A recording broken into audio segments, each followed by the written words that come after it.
और इस वक्त मेरे साथ केंद्रीय सूचना प्रसारण मंत्री अनुराग ठाकुर, केंद्रीय मंत्री लाइव इस वक्त मेरे साथ जुड़ चुके हैं। अनुराग जी, बहुत बहुत स्वागत आपका न्यूज़ 18 इंडिया में। मैं इस वक्त कश्मीर में हूं, श्रीनगर में हूं, ऋषि कश्यप की धरती, और मेरे सामने शंकराचार्य मंदिर भी मुझे नजर आ रहा है। 1600 साल पुराना प्राचीन शंकराचार्य मंदिर। सवाल कश्मीर को लेकर है मेरा, जिस तरह की टारगेटेड किलिंग्स हाल के दिनों में की गई है। आपको लगता है कि ये कश्मीर शांत इसलिए आतंकी अशांत, मतलब ये कश्मीर में हालात सुधर रहे इसी की बौखलाहट, इसी वजह से टारगेटेड किलिंग? अमन जी, अगर आप इतिहास पर थोड़ी नज़र दौड़ाएंगे तो पता चलेगा कैसे नेहरू जी के गलत निर्णयों के कारण, कांग्रेस के गलत निर्णयों के कारण कश्मीर को वर्षों वर्षों तक भुगतना पड़ा। अशांति रही, आतंकवाद का दौर देखते रहे, हज़ारों लोगों ने अपनी जानें गंवाई। बड़ी मुश्किल से अनुच्छेद 370-35 से हटने के बाद उसमें कमी आई और एक तरह से विकास ने गति पकड़ी। केंद्र की योजनाएं हो, राज्य का विकास हो, जम्मू कश्मीर को विकास के नए पंख लगने की शुरुआत हुई। लेकिन शायद कुछ लोग नहीं चाहते थे कि वहाँ पर शांति हो। इसीलिए शांत जम्मू कश्मीर में बढ़ते हुए पर्यटन को देखकर अब एक बार फिर आतंकवाद को सुलगाने का प्रयास किया जा रहा है और हमारी सेना के जवान उसका मुंहतोड़ जवाब दे रहे हैं। लेकिन कुछ लोग ऐसे भी हैं जो उसको अभी भी हवा देने का काम कर रहे हैं। मैं कहना चाहता हूं, वर्षों तक जम्मू कश्मीर के लोगों ने आतंकवाद को झेला है। कृपया करके इस आग को और ना सुलगाइए। जम्मू कश्मीर शांत और सुंदर रहे, वहाँ पर पर्यटन और रोजगार के अवसर बढ़े, जम्मू कश्मीर का चहुमुखी विकास हो, हम सबका यही प्रयास रहना चाहिए। सवाल अनुराग ठाकुर एक इस चीज को लेकर भी है, सेलेक्टिव आउटरीच को लेकर भी है।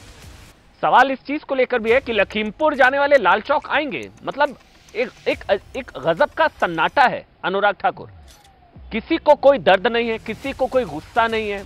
मैं वही सवाल बार बार पूछ रहा हूं कि कश्मीरी पंडित जो अपने आप को कहते हैं दत्तात्रेय कौल ब्राह्मण, उनको दर्द नहीं हुआ हिंदुओं के हत्याकांड पर, टारगेटेड किलिंग्स पर? देखिए, कुछ लोगों के लिए पर्यटन करना ही सब कुछ है। कभी वो कश्मीर पर्यटक के रूप में जाते हैं, कभी लखीमपुर खीरी जाते हैं। मैं तो यही कहना चाहता हूँ, हर हिंदुस्तानी की जान महत्वपूर्ण है, उसकी सुरक्षा के इंतज़ाम होने चाहिए। और अगर कुछ लोग केवल अपना राजनीतिक लाभ उठाने के लिए इस तरह के कदम उठा रहे हैं तो दुर्भाग्यपूर्ण है। लखीमपुर खीरी जाने वालों को मैं ये भी कहना चाहता हूँ, कश्मीर में जो घटा तब वो क्यों नहीं गए, या राजस्थान में जिस तरह की घटनाएं हुई तो वहाँ क्यों नहीं गए, पंजाब में जो घटा या छत्तीसगढ़ में जो घटा वहाँ पर क्यों नहीं गए, महाराष्ट्र में भी एक बार जैसे साधु संतों की हत्या की गई उस समय कहाँ थे वो लोग? केवल राजनीति नहीं करनी चाहिए।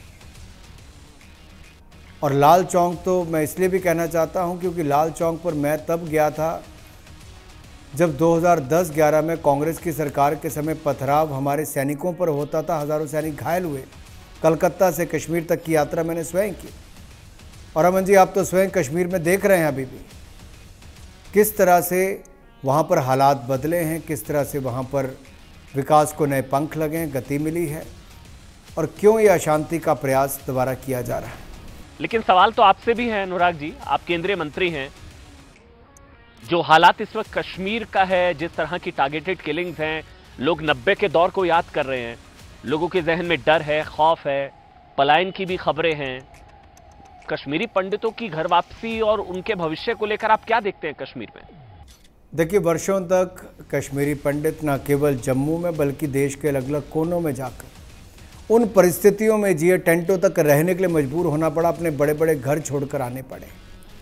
उनकी दर्दनाक कहानी के पीछे अगर आप देखोगे तो ना जाने एक पीढ़ी नहीं, दो पीढ़ियों को सहना पड़ा। अब जब एक ऐसा अवसर आया कि उनको वापस कश्मीर में जाकर वापस उनके अधिकार देने की बात है, या जो वहाँ पर भी रहते हैं उनके लिए सुरक्षा पहले से बेहतर हुई, तो समाज में एक बार फिर अशांति फैलाने का प्रयास कुछ ऐसी ताकतें कर रही हैं जो कभी कश्मीर में शांति नहीं चाहते थे। लेकिन हम सबको इकट्ठे मिलकर ये प्रयास करना है कि जम्मू कश्मीर में शांति बहाल रहे, जम्मू कश्मीर की तरक्की होती रहे और अनुच्छेद 370-35 से जाने के बाद जिस तरह से विकास के नया दौर शुरू हुआ है, हमें उसे आगे बढ़ाना है, आपसी भाईचारे को बनाकर रखना है। ये जो एक खाई पैदा की जाती है कि हिंदुओं को, कश्मीरी पंडितों को, सिखों को मारने का काम किया जाता है, ये दुर्भाग्यपूर्ण है। चुन चुन कर इसी तरीके किया जाता है ताकि समाज में खाई पैदा की जा सके। हमें वो खाई पैदा नहीं करने देनी, हमें सबको इकट्ठा जोड़कर रखना है।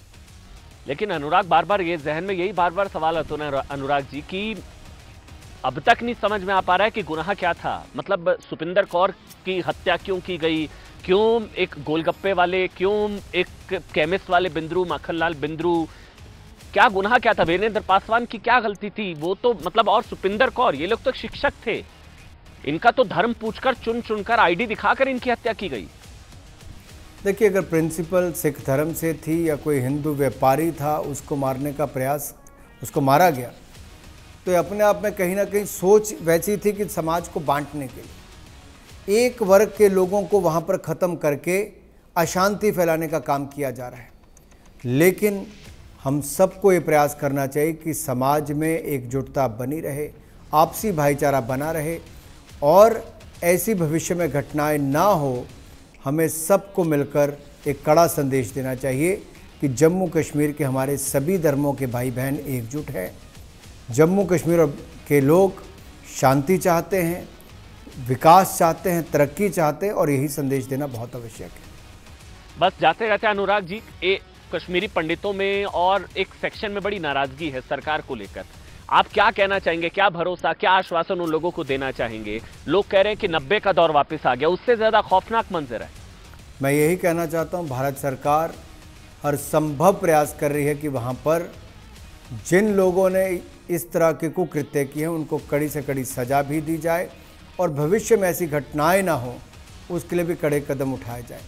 आपने देखा होगा पिछले 4-5 वर्षों में जिस तरह से आतंकवाद को साफ करने का काम जम्मू कश्मीर में भारत सरकार ने किया है। मोदी जी की सरकार ने पाकिस्तान की तरफ से आने वाली आतंकवादी घुसपैठ के खिलाफ भी कड़ी कार्रवाई की, वहाँ पर सेना के जवानों का मनोबल भी बढ़ाया, कश्मीर में शांति को भी बहाल किया और वहाँ पर जो सेब का उत्पादन होता था, सेब की खरीद करने का काम किया, पर्यटन को बढ़ावा देने का काम किया, स्थानीय रोजगार के अवसर और उत्पन्न करने का काम किया। कुछ लोगों को पसंद नहीं आ रहा है, लेकिन उसका जवाब यही हो सकता है कि हमें इसे कठोरता के साथ लड़ना भी है, आपसी भाईचारे को बनाए भी रखना है और अपने जम्मू कश्मीर को शांति की राह पर ले जाकर विकास के रास्ते पर लेकर जाना है।